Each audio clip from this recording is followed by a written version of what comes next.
Halo anak-anak, bertemu lagi dengan Bu Guru. Bagaimana kabar kalian? Semoga semuanya dalam keadaan sehat ya.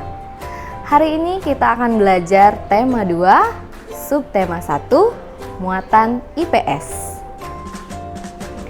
Pada materi sebelumnya, kalian sudah belajar tentang keberagaman budaya. Tahukah anak-anak, keberagaman budaya dipengaruhi oleh kondisi geografis wilayah Indonesia. Tapi sebenarnya kondisi geografis itu juga mempengaruhi persebaran keberagaman sumber daya alam yang ada di tanah air. Nah, kali ini Bu Guru akan mengajak kalian untuk mengetahui persebaran sumber daya alam yang ada di Indonesia. Tahukah anak-anak, apakah itu sumber daya alam? Ya, sumber daya alam adalah seluruh kekayaan alam yang berasal dari alam yang bisa kita manfaatkan untuk memenuhi kebutuhan. Tahukah anak-anak, sumber daya alam itu ada 2 jenis loh. Ada sumber daya alam yang bisa diperbaharui dan tidak dapat diperbaharui. Sumber daya alam yang dapat diperbaharui adalah sumber daya alam hayati yang bisa kita gunakan berulang-ulang kali. Sedangkan sumber daya alam yang tidak dapat diperbaharui hanya bisa kita gunakan sekali saja. Contoh sumber daya alam yang dapat diperbaharui itu contohnya adalah bahan makanan, air, tanah, matahari, dan udara. Nah, contoh sumber daya alam yang tidak dapat diperbaharui adalah bahan tambang seperti minyak bumi dan juga batu bara. Dan juga ada logam. Ya, ada golongan logam mulia seperti emas, perak, timah, dan juga biji besi. Nah, sumber daya alam tersebut tersebar di seluruh pelosok tanah air. Hal ini disebabkan oleh kondisi alam Indonesia yang berbeda-beda. Nah, anak-anak bisa mengetahui persebaran sumber daya alam tersebut dengan melihat 5 pulau besar yang ada di Indonesia. Pulau apa saja itu anak-anak? Nah, kita mulai dari pulau yang paling barat di Indonesia, yaitu Pulau Sumatera. Pulau Sumatera terkenal dengan pegunungan bukit barisannya. Tentu hal ini menyebabkan Pulau Sumatera itu memiliki sumber daya alam yang dapat diperbaharui berupa tanaman budidaya, yaitu contohnya adalah teh, kopi, lada, tembakau, coklat, dan juga kelapa sawit. Selain itu, Sumatera juga memiliki sumber daya alam yang tidak dapat diperbaharui, yaitu berupa minyak bumi, batu bara, dan timah. Pada video sebelumnya, Pak Surya sudah menjelaskan ke kalian bahwa minyak bumi adalah salah satu jenis sumber energi yang bisa kita manfaatkan dalam kehidupan sehari-hari. Kemudian kita bergeser ke pulau yang terdekat dengan Sumatera, yaitu Pulau Jawa. Pulau Jawa memiliki kondisi geografis berupa pegunungan, dataran tinggi, dataran rendah, dan juga pantai.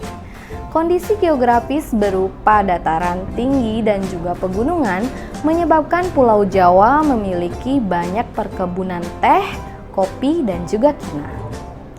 Selain dataran tinggi dan juga pegunungan, Pulau Jawa juga memiliki daerah dataran rendah.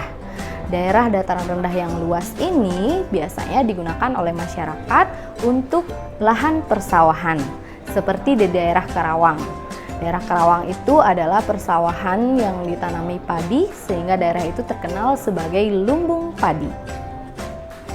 Yang terakhir adalah daerah pesisir pantai. Daerah pesisir pantai Pulau Jawa banyak dimanfaatkan oleh masyarakat sebagai tempat budidaya ikan. Nah, selain budidaya ikan juga digunakan sebagai budidaya rumput laut, pertanian garam, dan juga penjemuran ikan asin. Selain sumber daya alam yang dapat diperbaharui, Pulau Jawa yang subur ini juga memiliki sumber daya alam yang tidak dapat diperbaharui berupa minyak bumi dan juga logam mulia seperti emas.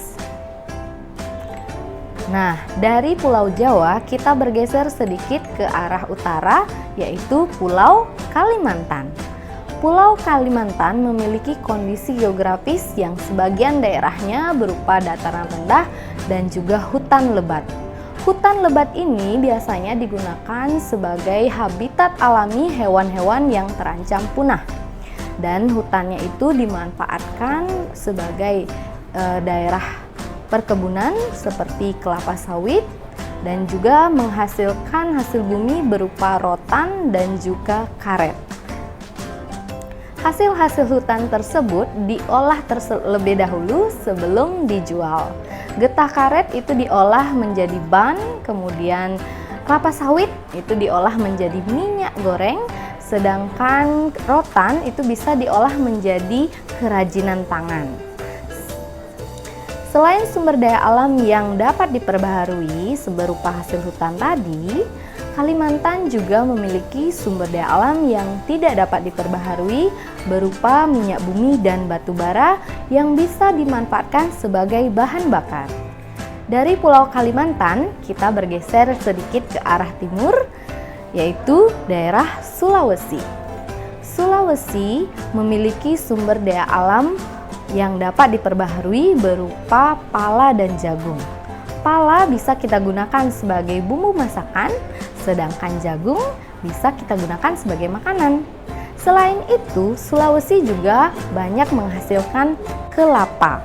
Kelapa bisa diolah menjadi bahan makanan, dan selain itu, Sulawesi juga memiliki sumber daya alam yang tidak dapat diperbaharui berupa aspal. Aspal sering kita lihat di jalan ya, karena aspal itu bisa kita manfaatkan sebagai pembuatan jalan raya. Dari Pulau Sulawesi kita bergeser sedikit ke timur, yaitu bagian timur kepulauan Indonesia, yaitu Pulau Papua. Papua memiliki kondisi geografis berupa hutan konservasi dan hutan lindung. Sagu adalah salah satu sumber daya alam yang dapat diperbaharui yang dihasilkan oleh Pulau Papua. Sagu juga merupakan makanan pokok masyarakat di sana. Selain sagu, Papua juga menghasilkan rempah-rempah yang disukai oleh masyarakat internasional. Selain sumber daya alam yang dapat diperbaharui, Papua juga menghasilkan sumber daya alam yang tidak dapat diperbaharui berupa bahan tambang, seperti emas, tembaga, dan logam-logam yang lainnya. Emas bisa digunakan sebagai bahan untuk membuat mata uang dan juga perhiasan, seperti cincin, anting, dan juga kalung. Nah anak-anak, itu tadi persebaran sumber daya alam yang ada di seluruh Indonesia berdasarkan 5 pulau besar yang dimiliki Indonesia. Pulau apa saja anak-anak? Ya, Pulau Sumatera, Jawa, Kalimantan, Sulawesi, dan Papua.